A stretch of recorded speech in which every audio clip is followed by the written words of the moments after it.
episodes, we're going to go over how to communicate effectively through conflict or in conflict.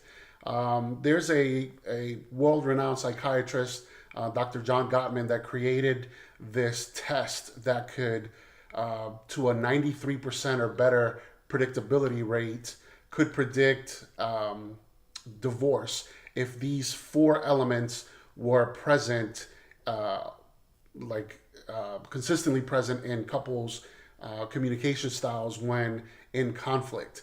And so we're going to go into and touch on these four and what they look like, how to communicate differently so that we can, resolve the conflicts and not follow that same cycle over and over again, and where the relationship just begins to deteriorate and we have less and less things to talk about, and eventually, head to divorce, or at the very least, a very unhappy marriage that there's not a lot of unity and a lot of discord. And so, yeah, and one of the things that's important to understand is that no matter what, in every relationship, the constant thing is always going to be conflict. And so the goal is not to not have conflict or not have conflicts, because that's just a matter of life. You're two different people, beautifully and wonderfully created, with your own ideas and expectations and so forth. And so without the proper communication, and as you're trying to become one, as you're trying to unify, and build unity in your relationship, there's always going to be that conflict, because let's face it, you married a human, and humans aren't perfect. We don't all think the same. We have different expectation, ideals, and so forth and so on, lived experiences. And so, sometimes we're having a bad day. And anyway, so there's just always, always, always going to be conflict.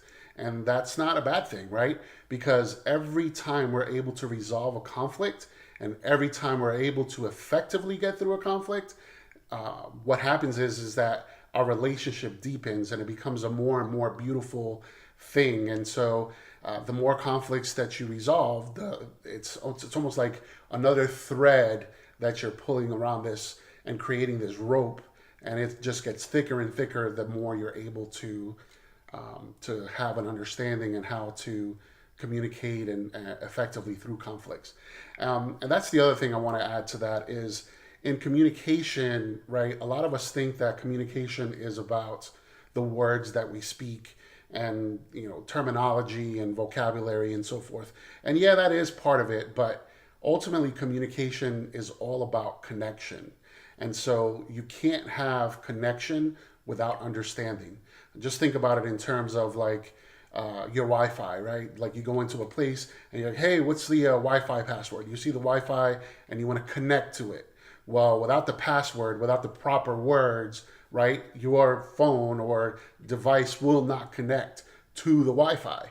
And so that's exactly how it is in our relationships, right? Without the right words, without the right understanding of what we're saying, then there is no connection. And so it's important that in this series that we talk about communication, that we understand really that communication is not just about speaking words, but the main focus is to create a connection through understanding. So stay tuned, ready to get started.